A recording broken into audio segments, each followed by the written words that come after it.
He named himself for a tragic screen legend and an infamous spree killer. He calls himself a performance artist, playing the role of rock star. His first brush with notoriety came in 1994 when he was charged with indecent exposure on a concert stage. Although cleared of that charge, Marilyn Manson has since emerged as an incendiary rabble-rouser. I expect problems, always with whatever I do, but that's part of being a provocative artist, which is something I'll always be. And he is the rock music phenomenon who the governor of Oklahoma calls proof that society's moral values continue to crumble. It's a huge CD hit. By the way, this is a great album. Antichrist superstar Marilyn Manson. Hey, man. Thank you. Okay. You have been to prison. They have tried to arrest you, but they haven't succeeded. Right. Right. Don't Christian groups need somebody to protest against? Isn't there a symbiotic relationship between whoever they're against, be it you or the gays or whatever, abortion clinics? Don't they need each other? There's an old saying that the devil has always been the church's best friend because he's kept them in business. And I think, like you're saying, they've picked me to be that. But I don't mind the protesting. I just wish that they would get the facts straight because they think that I do a lot of things. But I'm really about individuality, and that's really the bottom line. Now, there are rumors about what you do, and then there's the reality of what you do. There are, for example, you do rip pages out of the Bible in your concert. You do wipe your ass with the American flag. Some of these things, you have to admit, are controversial. Absolutely. I mean, they're designed to make people think, but the point with a Bible or a flag is to say it's only as valid as you make it in your heart. A piece of paper. It's all about perception, isn't it, Marilyn? A piece of paper or a piece of cloth doesn't mean anything. It's what you believe. And I want people to think about what they believe. I want them to consider if everything they've been taught, if that's what they want to believe or that's what they've been told that they have to believe. If you want to blame rock music for things, think about what the Bible's done. What about Heaven's Gate or Jim Jones or the Ku Klux Klan, what they do in the name of Christ? They totally defy the Bible. Yeah, but, the Bible says if you love God and hate your brother, you're a liar and God is not in you. Obviously, you have not read that. No, I've read the Bible. I'm just saying what people do in the name of the Bible is a liar and God isn't in him. So, if we're going to quote the Bible, you complain that people take you out of context. Don't take the Bible out of context. The Bible certainly has been the inspiration for an amazing amount of un-Bible-like activity. That's what I'm saying. Absolutely. Why does everybody want to put the tag on, oh, the Bible is evil, or we need to question I'm not saying that. I like the Bible. That. I'm just saying I don't like the way people misuse it just as much as people could misuse it. If you like it, then be the standard and do it. That's the problem. I like it as a book, just like I like the Cat in the Hat. Say there's something and they're not. No, it's not. It's responsible because I'm telling them the truth. No sex and we haven't told people the truth. You're making an It's the suppression of sex throughout history that's made people so violent. I think. Wait a minute. You're making the irresponsible. I want people to think, but I'm not trying to think I can save the world. Maybe the world doesn't deserve to be saved. You're not Christ. Maybe they only deserve to be entertained before they're all destroyed. Yeah, just about perspectives when we were talking about Christ and me being not like Christ. I mean, if you look at things from a different point of view, one person could see Christ as being someone a lot like me.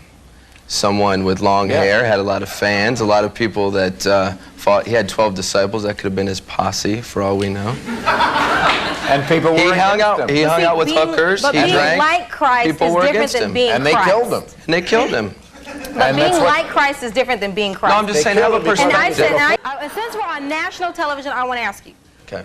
What standards do you have and where do you draw the line as far as what is good and what is evil?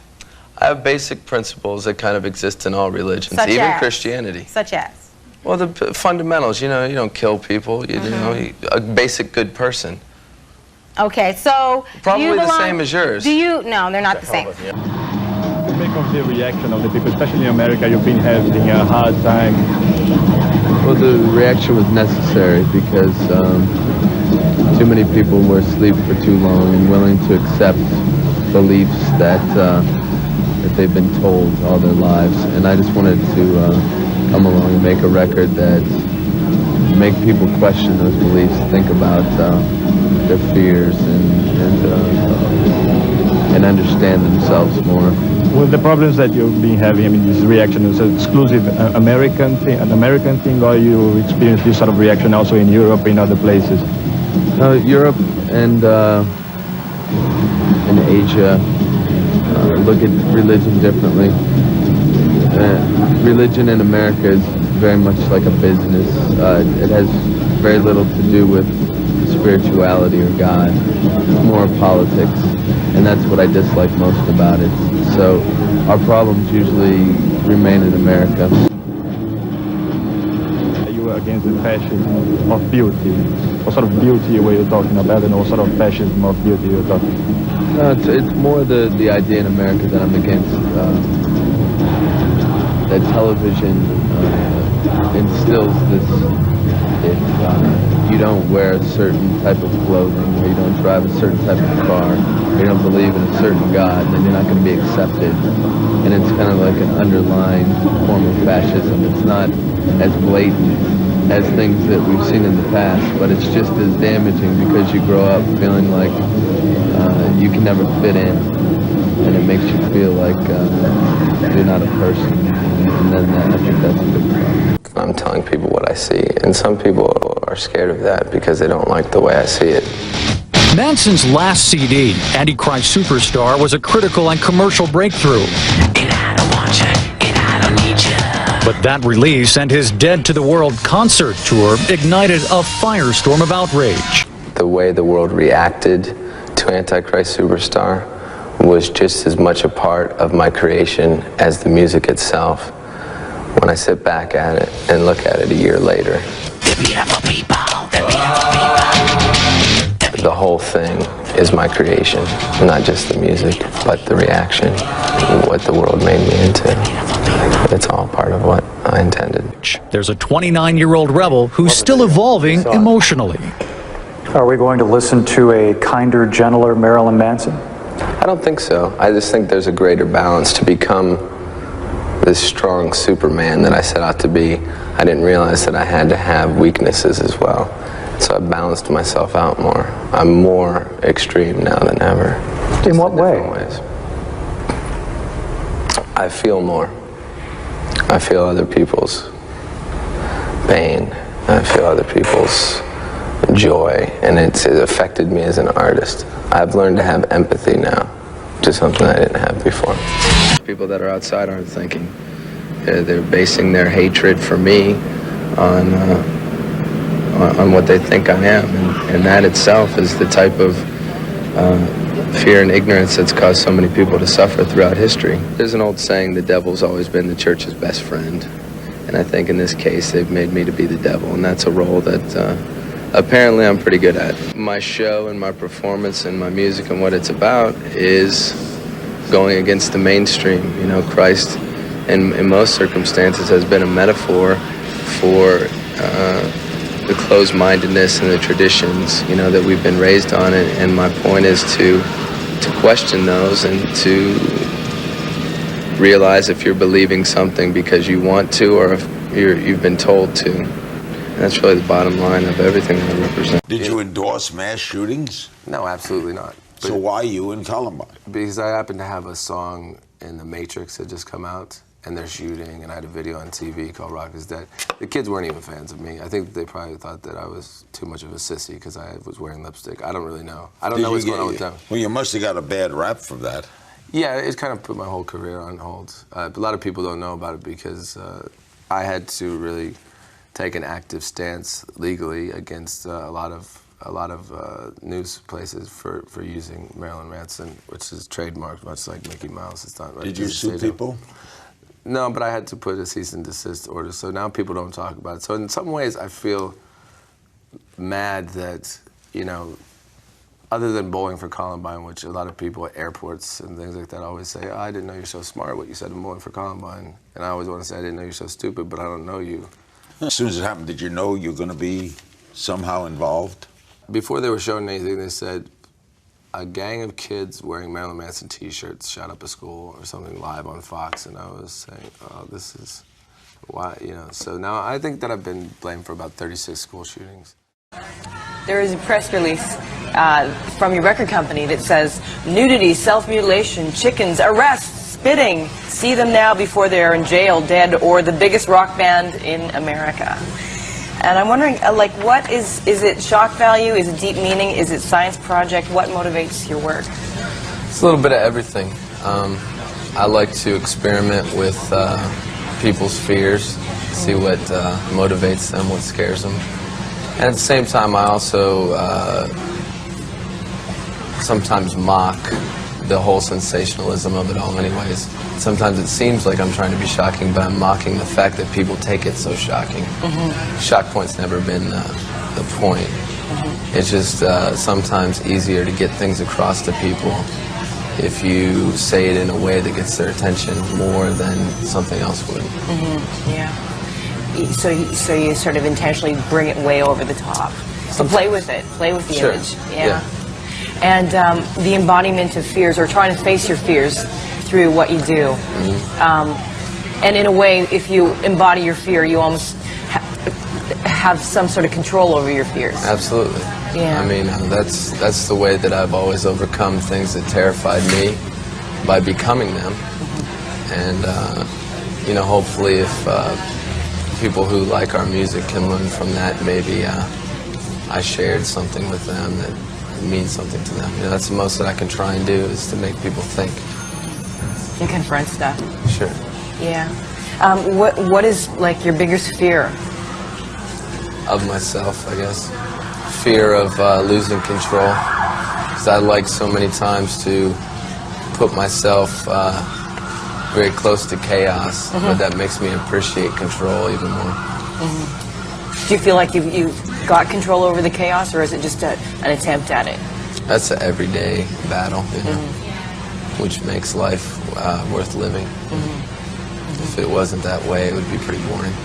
I was reading somewhere, I think it was in Option magazine, you were talking about the idea, or you believe in the idea of survival of the fittest and social Darwinism, about being strong. But how does that reflect into society? How the idea that society tries to take care of the weak, is that a pointless pursuit? I just think it's something that people need to think about more. In America, through the part of Christianity, we're raised to love everybody, and I think when you love everyone, that really depreciates the value of love. You know, the things that I love, I would die for and I care deeply for, but I couldn't say that I loved everything, or it would have no value. And the same thing goes for hate. So if it was all hate, there would be sure. You need a cosmos. You need it all. Yeah, sort of a Taoist idea. A little bit, yeah. Yeah. You cover Patti Smith's "Rock and Roll Nigger." Why did you do that? I thought it was a song that nobody else was brave enough to cover these days. Because of political correctness, people are terrified of using a word like that, but I thought, hopefully in the same way that she did when she was writing it, it demystifies it and makes it not such a bad thing.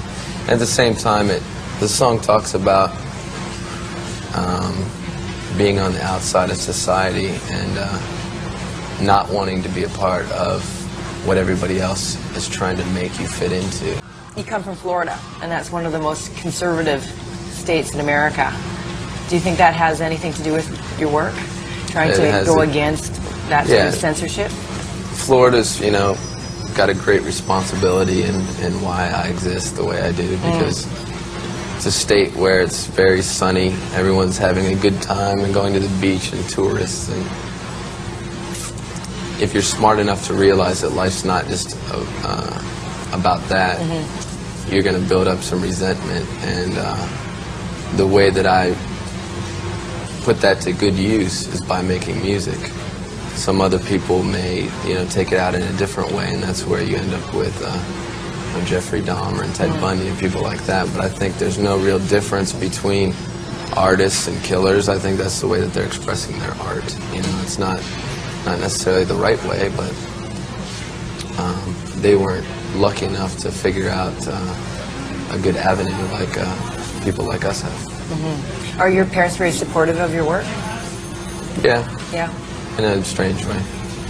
They think it's cool that you're famous or something like that? Or? No, I don't know if they understand everything that I say, but I think they probably feel responsible for the way I've turned out, so they have no choice but to like it. Support you. Yeah, so They've always been understanding, you know. I went to a private Christian school, but... Is that right, eh? My parents weren't very religious. They just wanted me to get a good education, but unfortunately I got all the baggage that came along with that.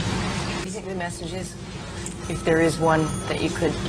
Everybody's going to pick their own, but I think I like to tell people the way I see the world, and if they can learn something from it, then that makes a difference. But I think the bottom line would be to be what you want to be, and don't try and fit into something that everyone else wants you to be. You know, the world is as much as you want to make it. You know, and if you want to make it your way, that's the way you should make it. Are you ever aggravated at misinterpretations of your work? No, because you know, confusion is also a great form of communication. And you know, it's really it's neat sitting here talking to you, because I was expecting somebody that was way more sort of in your space, and you're very very grounded and well spoken. There's a time and a place for everything, I think. Yeah. You need to communicate in different ways at different circumstances, and you know, I don't think it would be appropriate for me to throw around stools and break things right now. And you've had a lot of influence over your fans, over the way they dress and so forth, and you're really looking, you have a different attire today, nice suit. Is it a different, are you going in a different direction, image-wise? Well, I just wouldn't want to be predictable. Yeah, absolutely. And you have the band has a real sort of androgynous quality. It seems like they're very in touch with both female and male sides. Yeah, I think it's part of getting across the point of Marilyn Manson and the dichotomy and of that extreme positive and extreme negative that can go into, you know, sexual imagery also. I think it's too boring to have things spelled out plainly. I think the more options you have, the more exciting life can be for you overall. And more possibilities. And you know, that helps me to evaluate myself when I think about the things that I do in my life and stuff, you know, because I can go from times where, you know, I'll experiment with anything, and then I go over times like today where I feel completely grounded, and sometimes, you know, when your whole life is so chaotic, when it's in control, it's sometimes more interesting than when it's chaotic. Like a lot of people will say, you know, when they've been doing drugs all their life, if they're sober, they feel more screwed up than they were when they were on drugs. The same thing kind of applies. So for religious people to indict entertainment as being violent, it's kind of ironic because Christ was the first celebrity and all entertainment comes from religion. And my jaw being removed is to represent the silencing of, you know, people with dangerous opinions. So do you see that there's a parallel between, say, Jesus Christ and Marilyn Manson? Well, it was something that I wouldn't have looked at in the past. You know, I started out with Antichrist Superstar, which was just completely opposing religion altogether. But now I wanted to re-examine things and interpret them on my own terms and say, well, I can now enjoy the image of Christ or the story of Christ, but on my own terms, not the way that I was taught to. You were talking about having been felt as if people had, by and large, persecuted you for your music. Do you feel similarly, like, do you ever feel kind of like a martyr as Jesus was, or the pantheon of saints? I mean, I look at that a lot on the record, and I try and bring up parallels. The three people that I point to a lot on the album, Christ, Kennedy, and John Lennon. And, you know, I'm not going to put myself in the same ranks as any of them, but I was trying to find things in common with them, you know, maybe learn from their lives a bit on the record. Do you see yourself as a rebel or a revolutionary? It's hard to be either, you know, it's hard to be either anymore. As long as I try and surprise myself, I try and challenge myself, always, you know, never be set in my own ways, like writing a song, always being able to do it in a different way, then I'm still being revolutionary. But I think the lesson learned on this record is, you know, you can't change the world, you have to change yourself. Hollywood that I'm going to put out early next year. Did you ever feel like, did you ever question yourself and go, oh my gosh, there's so much, I really have a lot of sort of power over people. Did you ever go, my goodness, what's going to, like the types of things that can result in that? No, you know, I think it was kind of disrespectful of the media to present that whole event and exploit Columbine as if it were the first time something like that happened. Things like that have been happening for, you know, years, you know, even in the 50s and the 60s. And it's, you know, that was the main point of me to say that, you know, it's not about guns, it's not about what people are watching. It's man's nature to be violent. You know, it's up to us. It's our personal responsibility to break that cycle. You know, that's part of evolution. You know, Cain killed Abel. These are the first two people on the earth. You know, there was no TV for them to be inspired. There was no Marilyn Manson for them to believe. But I think in America now, people have grown very cynical of politics, and I'm sure it's the same way here. And music and art are the things that do really affect the world, and not in a bad way that they're trying to suggest. It's the one thing that people care about. It's the only thing that matters to them, you know. So it's not something that should be censored or taken away. Do you think government should have any say over the arts, be it good or bad? I think there needs to be guidelines. There needs to be some sort of boundary, you know. Otherwise, you don't know what the limits are. And it's always my job to keep pushing that boundary. But I don't think that anybody should be able to decide except for the people who are listening. You know, the parents, if they want to not let their kids watch a show, then they just turn the TV off. It's really about lazy parents, it seems like to me, people that aren't willing to raise their kids. Right now we have a phone audience, actually. Jacob, yes. You got a question? Well, I've been following and admiring your work for quite a while now, and I always wanted to know what exactly pushed you to do what you do now, and who do you admire the most? That's a tough question, who I admire the most. I think I kind of show that on the new record, you know, with John Lennon, Kennedy, and Christ. And I think I admire anybody that stands up and has an opinion. You know, I think that's why I worked with Eminem. I think that he may be someone that you don't always agree with what he's saying, but the fact that he's saying it and he's doing it in a clever way and he's talented, I admire him for that.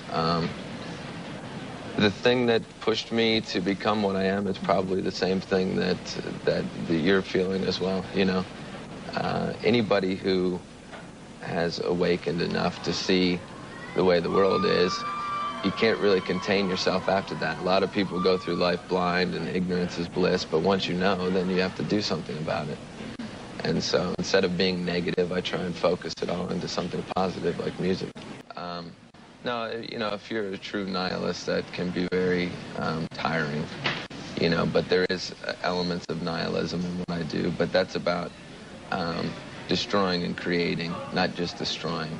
I think that's the thing that sets me apart from the people who hate me so much, politicians, because they're all about pointing out what's bad and they want to destroy it or silence it. But whether you like what I do or not, I'm creating something, I'm putting something into the world. And I think that that makes me a better person than a lot of the people that hate me.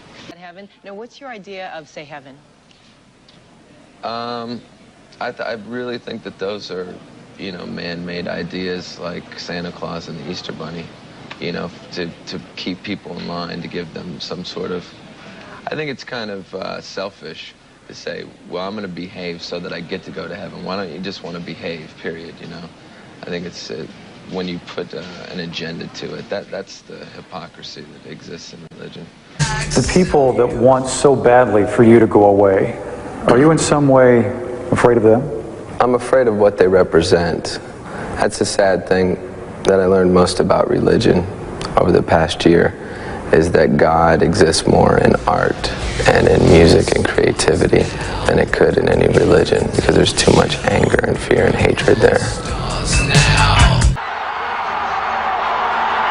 You are in church, mother.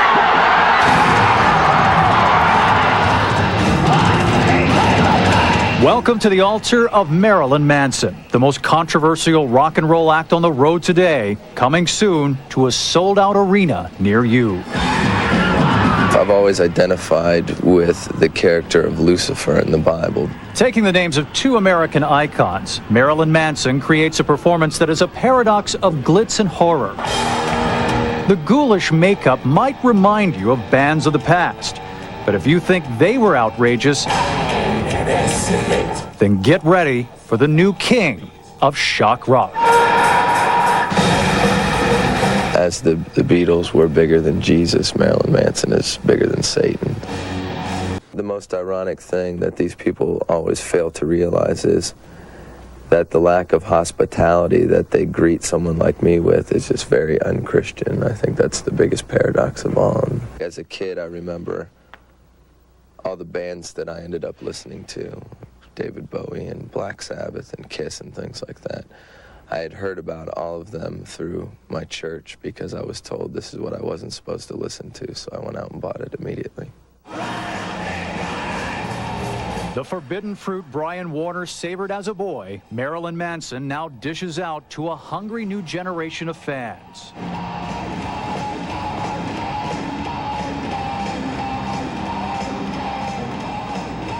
And it doesn't take long to see what makes Manson so shocking. He takes shots at Christians by portraying evangelists as fascists and tossing a torn-up Bible into the crowd. You know, in the past, people have always, hid their horns, so to speak, because they've always backed down when people confront them about the darker side of, man's nature. But I don't think it's something we should be afraid of or ashamed of.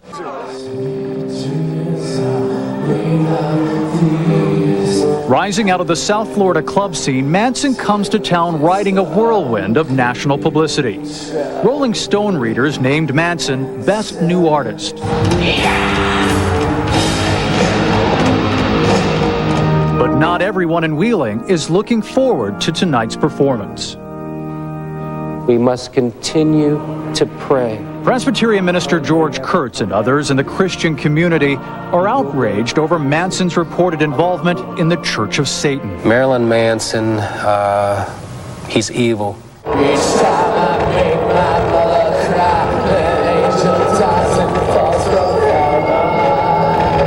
The Church of Satan worships neither God nor the devil and teaches people to believe only in themselves. It's a theme common in Manson's music. Everyone sees me as this bad person because of what I'm saying, but what I'm saying is in everyone. It's the part of you that no longer has hope in mankind, and you realize that, you are the only thing you can believe in. That's really the bottom line. Unfortunately for them, usually with all of their complaining and protesting, they end up just selling more tickets. And this may be what his detractors find most shocking of all. The sales of Marilyn Manson's latest album recently went triple platinum, exceeding 3 million copies worldwide. I think people are just afraid of things they don't understand, and maybe they're not meant to understand me, but obviously some people do, and that's important to me. Whenever I write a song and it becomes something played on the radio, it's my way of, it's a bit of a trick for me. It's a prank because I'm singing things that you wouldn't normally find in a pop song. So people are humming along to something that's quite subversive in a way. Yeah, and then they don't know what they're singing. Yes. And suddenly they realize that and then they're captured by the forces of evil. Yes, and they can't stop singing it at night. and do you feel offended nowadays by these rude attacks on you and your work by either, well, call it society, or if it's on an official basis or private basis? Do you feel offended, or don't you care anymore? No, I think that there's two levels to what I do. There's the artistic level, which is meant to reach people who are open-minded and enjoy things like music, and then there's the provocative level that's meant to piss people off. So the people that attack me are usually doing it because, in a sense, I'm telling them to, and they're so dumb. They're just really doing what I want them to do. So now that we're quite successful in America, they've sort of jumped on a bandwagon. You know, initially where they dismissed us, now they praise us. It's kind of predictable, you know. I don't consider it flattering, or when they dismissed us in the beginning, I never considered it an insult either. What I do isn't that different from what someone does in church on Sunday. I have a vision of the world. I get up in front of a large group of people and I say it, and they pay to see it. And I think they do the same thing in church, and it's interesting because one is considered more righteous than the other, but it's only because of popular belief. Right and wrong is just, you know, what's popular. It's not really anything to do with morals in the end. I don't necessarily expect people to understand everything that I have to say, but the things that I do that are provocative should piss people off. But the things that people were saying that I did are just childish and irrelevant. It has nothing to do with our music. Mr. Manson, may I call you Mr. Manson? You sure? From Seconds Magazine, you're quoted as saying, you have to take responsibility. You reap what you sow, and you have to clean up after yourself. I'm sick of people always trying to blame movies, bands, songs, or talk shows for whatever. Teen suicides, drug overdoses, everything else. If someone's stupid enough to kill themselves because of a song, then that's exactly what they deserve. They weren't contributing anything to society. It's one less effing idiot in the world. There's too many people. If more people killed themselves over music, it wouldn't disappoint me. It would disappoint me in that it's sad that people are that stupid. Exactly.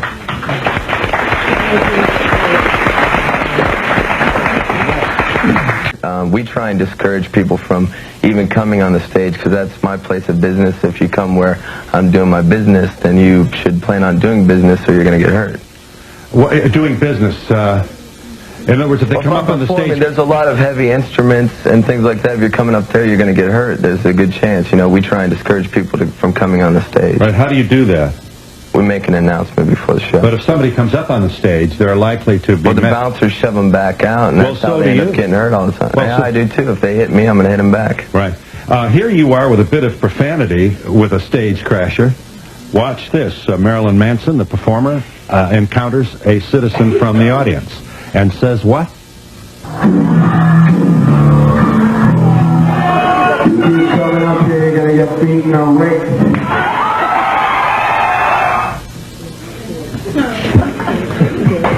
That's funny. I feel sorry for their lack of intelligence and their closed-mindedness. I almost look at them how, you know, most of mankind would look down upon apes as being a lower form of intelligence. I don't expect someone who is so closed-minded about their religion to understand me, because I think that I've evolved into a different level that's beyond their experience, and it's something that you can't explain to people like that. They have to find it on their own. I can't try and make them understand why I think the way I do. They're not capable of understanding it.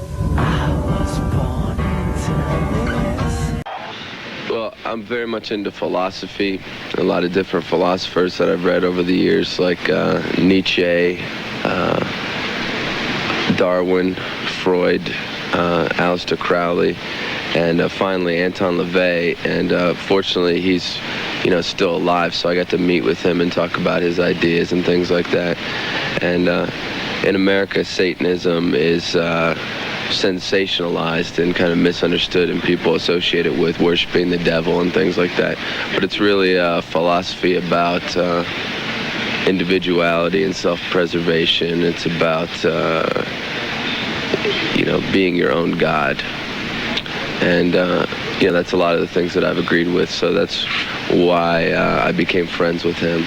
But by no means is that you know, the only idea that I associate myself with, because I incorporate a lot of different philosophies into what I'm about, including Christianity. You know, there's a lot of valuable lessons to be learned from the Bible. I just feel that the way a lot of people interpret it, particularly in the USA, is very hypocritical, and that's what I try and open people's mind to, that there is different ways of looking at things rather than what we've been told over the past several hundred years. What's your message? What are you trying to get across in the lyrics to these songs? It's always about being yourself and not being ashamed of being different or thinking different. I try and take everyone's ideals, common morals, flip them around, make people look at them differently, question them, so that you're not always taking things for granted. All right, noble. But why the bizarre get-up? I mean, why the eye? Why the nail polish? Why the Satan stuff? You're a minister in the Church of Satan, right? No, not necessarily. That was something earlier. No. It was a friend of mine who's now dead, who was a philosopher that I thought that I learned a lot from, and that was a title that I was given. So a lot of people made a lot out of it. Yeah, but I mean, look, if you're a reverend in the Church of Satan, I didn't get paid for it. But why, if you want to get those kids, those lonely kids, and you want them to be able to be creative and burst out of that, why the bizarre presentation, which can be misinterpreted? I think everybody's got a presentation. Everybody looks a certain way because they want to convey a certain image. You look a certain way because you want people to listen to you in a certain way. Are you an exhibitionist? I'm kind of shy, and I think that I take that out by performing in front of a lot of people. That's how I get out my shyness. So, but you've done some pretty bizarre things on stage. You encourage kids to have sex. No, I don't. I do have a lot of sexual imagery in my performance, but I don't think it's ever encouraging anyone to have sex. I think I just show my own sexuality, but I don't think I've ever really written about having sex or anything like that. But I think that's, again, another thing that parents should be deciding. Okay, but remember now, a lot of kids don't have parents that really care about them, and those kids tend to gravitate to people like you who they see. If a kid asked me, should I have sex, I'd say, how old are you? And I'd say, well, I lost my virginity when I was 16. So there's my inspiration to you. All right. And I would have tried sooner, but I just couldn't find any girls that liked me. You're a pretty well-spoken guy, yet in your records you use a lot of F-word, a lot of swearing, and this and that. Again, is it necessary to get your message across to use that kind of language? Is it, you use the sexual imagery, you use the shocking physical appearance, you've done some bizarre things on stage, and you use profanity. All that necessary? Sometimes. I think sometimes when you're making a point, I don't think that my lyrics are overlaced with profanity, because I myself don't speak using a lot of profanity in normal conversation. But I think when you're making something aggressive and you need to get a point across, if you're angry, sometimes profanity is necessary. It's better to use a curse word than to hurt somebody else, I find. You can take some of your lyrics as, you know, you'll understand when I'm dead. I mean, disturbed kids could take the lyrics and say, you know, when I'm dead, everybody's going to know me. Well, I think that's a very valid point, and I think that that's a reflection of, not necessarily this program, but of television in general. If you die and enough people are watching, then you become a martyr, you become a hero, you become well-known. So when you have things like Columbine and you have these kids that are angry and they have something to say, no one's listening, the media sends a message that if you do something loud enough and it gets our attention, then you will be famous for it. Those kids ended up on the cover of Time magazine. The media gave them exactly what they wanted, and that's why I never did any interviews when that happened, when I was getting blamed for it, because I felt that I would be contributing to what I found to be reprehensible. So you don't believe that your songs reflect any kind of suicide wish or anything like that? No, I feel that my songs talk about getting through feelings like that, and it just, I think it's my job as an artist to be out there pushing people's buttons and making them question everything, and I respect you for challenging me, and that's why I came on the show. I think church has very little to do with spirituality. I think it's something you have to find in yourself. It's about expressing your deepest fears and your emotions and putting it in something. It's not about living in fear and praying and hoping you're not going to go to hell. That's not very spiritual to me. Usually people hate what they're afraid of. It's the classic story. I think that even kind of goes back to Jesus, you know. they were afraid and didn't understand him, so they killed him. And I think that probably horrifies Christians more than anything to hear that. But I don't disagree with a lot of the ideals that he was trying to get across. I just don't like the way people have used them to exploit others and to make even children feel guilty for having imagination or wanting to be individuals. I like to look at all different religions. I find valuable elements in Judaism and Satanism and Buddhism and in Christianity as well. I think you can just take different things that you can apply to your life. But if you follow anything solely, that's as stupid as listening to everything that I have to say. Glasgow, there was a mother who I met after the show, and her daughter had killed herself because she was always being beat up at school and she couldn't take it anymore. And her mother wasn't blaming me for the suicide, but she wanted to meet me because the girl related to me and idolized me, she thought. And that was very hard to meet her, and she was happy, and I think it was important to her that I talked to her, and it was important to me. It was very sad, and I dedicated the song to her because I thought it was a story that we could all relate to. And there's been several other occasions where I've met fans that were terminally ill and dying, and I've just told them just enjoy every day to the fullest. That's all you can do, because I don't know if I'm going to die tomorrow, so I'm in the same position as you are, and those are always difficult situations. I've seen plenty of bad things happening, but I don't think you can ever determine what the cause of it is. Someone may look a certain way or act a certain way, and maybe it's their interpretation of me, but the reason they might be doing that is because their parents aren't listening to them. So it's hard to say what is the cause, is it bad parents or is it the music? So I try not to ever look things on those terms, because if you start to do that, then you start to censor your own thoughts, and you shouldn't be punished for your own thoughts, and art should be able to be what it is, because it's people's job to be, if you want to have the freedom to listen to something, then you also have to have the responsibility that goes with that, to be responsible for your own actions. When you have a snake, you have to feed it small mice. No, I don't have any regrets. If I've ever made mistakes, I just try and learn from them. Or, that helps me shape the way I create things. If I think I did something that was too much, then I would just think it was a mistake and I would learn from it. But I don't have any regrets. I don't think you can live your life with regrets.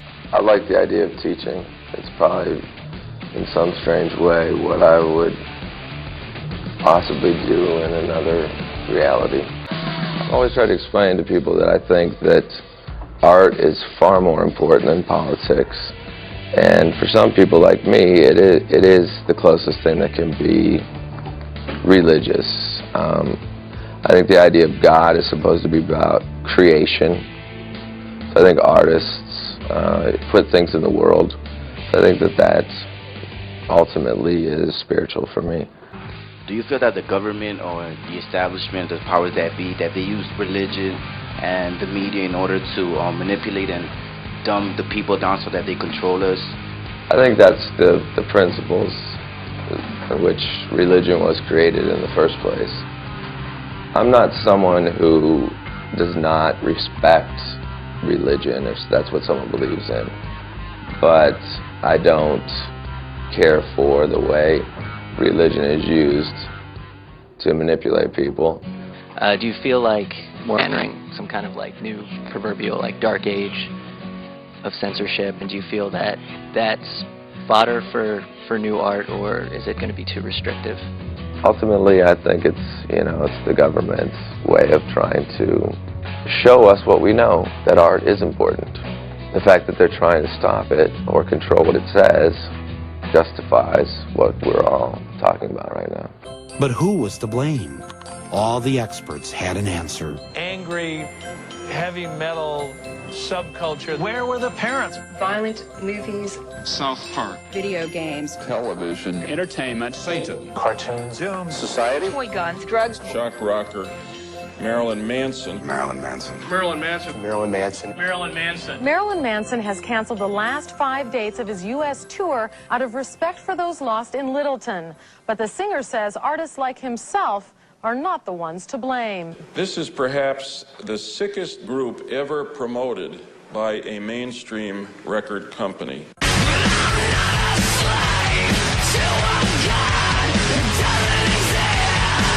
After Columbine, it seemed that the entire focus on why the shootings occurred was because the killers listened to Marilyn Manson. 2 years after Columbine, Manson finally returned to Denver. There were protests from the religious right, but I thought I'd go and talk with him myself. When I was a kid growing up, music was the escape. That's the only thing that had no judgments. You know, you can put on a record and it's not going to yell at you for dressing the way you do. It's going to make you feel better about it. I definitely can see why they would pick me, because I think it's easy to throw my face on a TV because I'm, in the end, sort of a poster boy for fear, because I represent what everyone's afraid of, because I do and say what I want. The two byproducts of that whole tragedy were violence and entertainment and gun control. And how perfect that was the two things that we were going to talk about with the upcoming election. And also then we forgot about Monica Lewinsky, and we forgot about the president was shooting bombs overseas, yet I'm a bad guy because I've sing some rock and roll songs. And who's a bigger influence, the president or Marilyn Manson? Do you know, I'd like to think me, but I'm going to go with the president. Do you know that the day that Columbine happened, the United States dropped more bombs on Kosovo than any other time during that war? I do know that, and I think that that's really ironic, you know, that nobody said, well, maybe the president had an influence on this violent behavior. No, because that's not the way the media wants to take it and spin and turn it into fear, because then you're watching television, you're watching the news, you're being pumped full of fear. There's floods, there's AIDS, there's murder, cut to commercial. Buy the Acura, buy the Colgate. If you have bad breath, they're not going to talk to you. If you got pimples, the girl's not going to fuck you. And it's just this, it's a campaign of fear and consumption. And that's what I think that it's all based on, is the whole idea that keep everyone afraid and they'll consume. Mm-hmm. And that's really as simple as it can be boiled down to. Right. If you were to talk directly to the kids at Columbine or the people in that community, what would you say to them if they were here right now? I wouldn't say a single word to them. I would listen to what they have to say, and that's what no one did.